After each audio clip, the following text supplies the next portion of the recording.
All right, since they already have it running, and turn it back on, because I'm doing a test right now.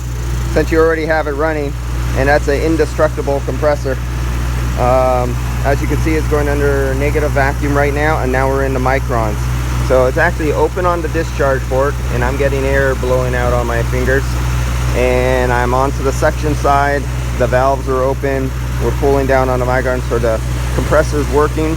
You would never do this on a normal modern day compressor, especially with ester or peg oil, but this is mineral oil.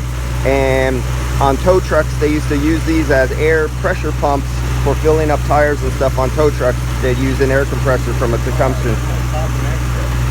So new hose, new dryer. And as you can see, you got those great guys who love to put moisture in the system. The lines are all rusted out inside. Literally just rust.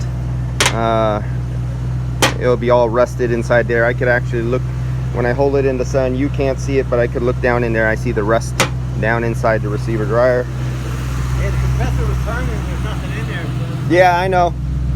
But that compressor turns so slow, and it's made out of 35 pounds of iron.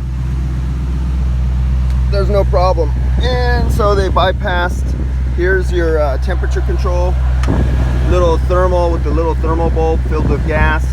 The contacts inside of her bad, so it wasn't turning on the clutch, so he just bypassed it to get it to come on. The new expansion valve is up there.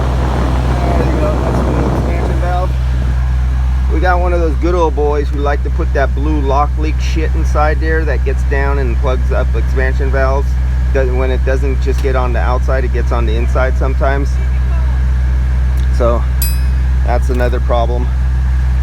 And so I'm going to put it under a high pressure nitrogen test, and then a really long vacuum, deep vacuum. And that's it on the 65 Mustang, and it will come to life.